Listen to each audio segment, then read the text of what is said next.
Listening to Radio Noon on CBC Radio 1.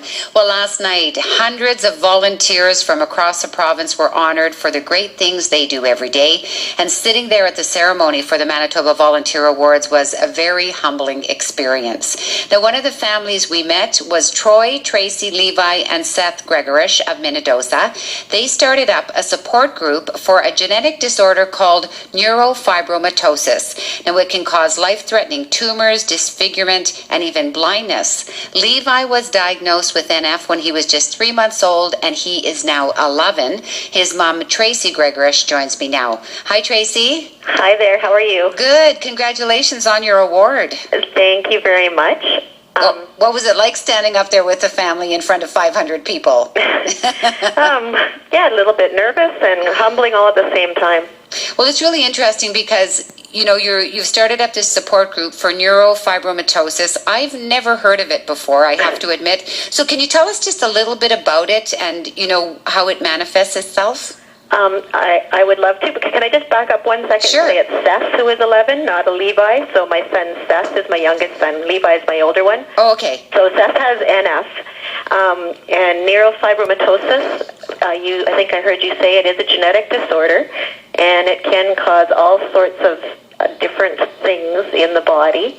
The most common manifestation is tumor growth on nerves, but there's all sorts of other things that can happen.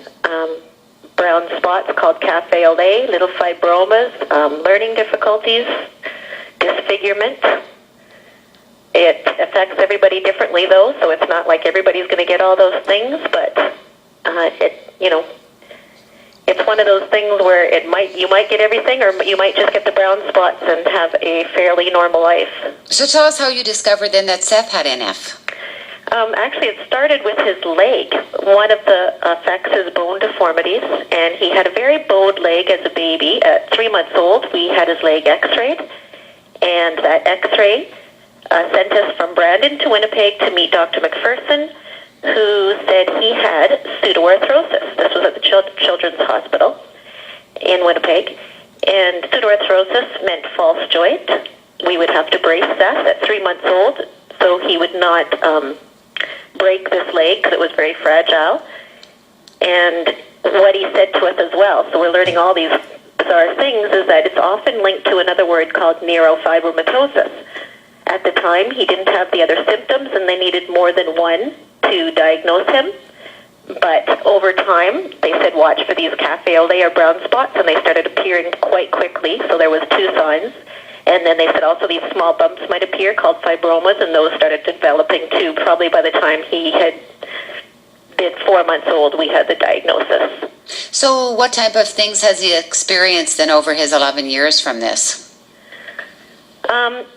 After wearing a brace on his leg early on, we sort of got accustomed to that and sort of let it slide again. I mean, you're nervous about this disorder because you've read up on it. But he didn't get too many more things other than the brown spots and the little bumps and the brace. So we were doing okay until at 3 years old, in his chest, the bones kept growing out a little bit further, like a pigeon chest. And when we had that x-rayed, once again, we got sent directly into Winnipeg, met another gentleman there, to Dr. Wiseman at the Children's Hospital, and he did an MRI scan, and we found out we had a plexiform tumor, which is a more complicated tumor also that comes from an NF. These type are not just a hard little tumor, but they have vines, and they grow along the nerves, and they can become quite large, invasive, and sometimes disfiguring. This one was a scare, and this one caused a little bit more scare for our family. Now, you're going through this with your family, and there's no one out there you can go to, so you decide to start up your own support group? Yeah, sorry, that I'm at school right now. Yeah, you're at the office, that's okay. This phone ringing in the background. Okay. Yes, we didn't have anybody to talk to, and we were on our own, and once I had learned that this affects 1 in 3,000 people, it didn't seem like I should be doing this alone and be isolated, and so when we decided to, what I did was I was just decided to run in a marathon, and so I ran in a marathon to raise funds for research because I didn't think there was enough being done for neurofibromatosis. that article that was generated in the papers about me running in a marathon for NF let me reach out and have other people contact me.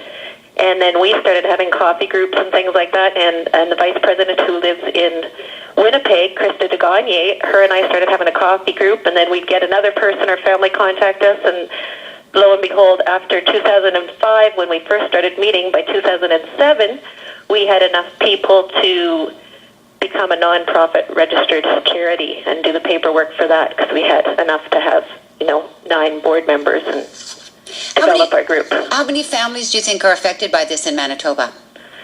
I would say there's at least 300. It's the stats, or 1 in 3,000 people are affected. So I'm still looking for all those families out there right now. We do have about 30 families that are on board. Now, I want to ask you a little bit, because we're running out of time, but part of the treatment, or part of keeping an eye on this, is the kids have to have MRIs to watch tumor growth and see what's going on. So they're stuck in there for hours, having this done. You're concerned about that, and you're trying to make this easier on the kids. So tell me what you're doing for your latest fundraiser. We're trying to purchase what's called Cinema Vision for the Health Science Center, or the Children's Hospital, in Winnipeg. And it's an experience that will make this MRI more enjoyable for children, because they'll have the opportunity to actually watch a movie while they have our MRI and still communicate with the technologist or radiologist in the other room. So it will take away that fear of the claustrophobia, and it will also, hopefully for kids, because Seth's had to have an IV very often because he can't lay still that long, and it's very scary, so it will take the risk away from the sedation if we're able to purchase these MRI goggles, is what I call them. And then they can watch a movie while they're in there. Exactly.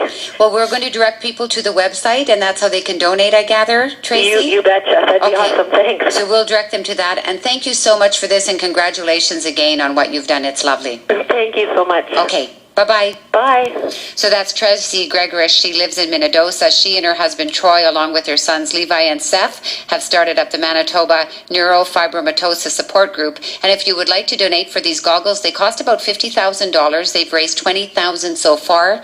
The website is mbnf.ca.